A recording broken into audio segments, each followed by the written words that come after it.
My mother was a Playboy bunny, and my grandmother played the organ for the silent movies at the Chicago Theater, and my grandfather made trumpets for Dizzy Gillespie and Sashmo.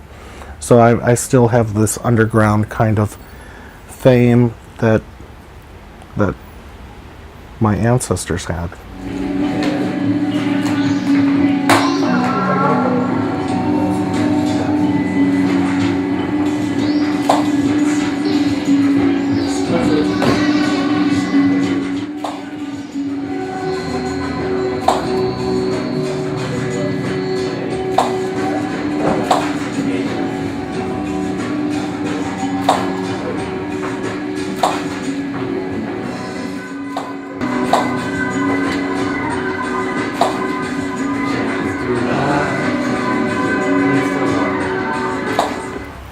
Well, you looking at me like this right now, I consider myself a blob of clay, and I can turn myself into something else.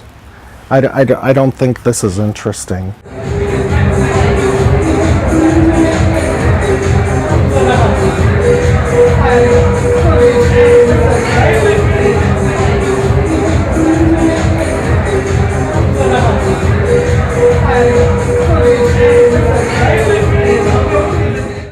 How I decided to do this was watching people like Boy George and Pete Burns from Dead or Alive and Divine and Joey Arias and Klaus Nomi and people like that, and I was like, wow, wouldn't it be great to be that person? And now I am that person.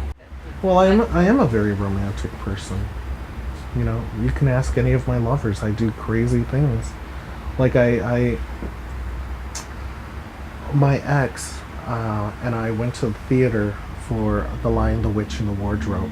And I thought it would be so cool to him and my friends that as the White Queen offers the children Turkish delights, I pulled Turkish delights out of my bag in the theater and I gave all of my friends Turkish delights so that everyone in my company could taste what the children were tasting, and you could see why they would follow her and why they'd want more. Like, I went to Marie Antoinette dressed as Louis XVI in the theater.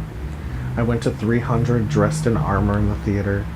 Apocalypto dressed as Mayan Indian in the theater.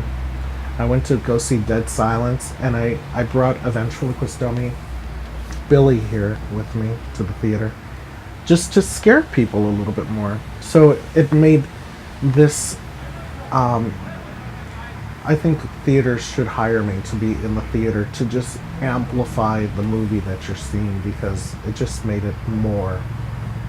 And more is more. They say less is more is more.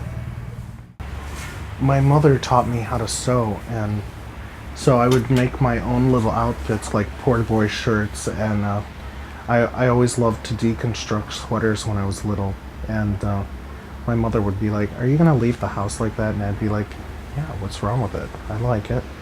She'd be like, "Okay."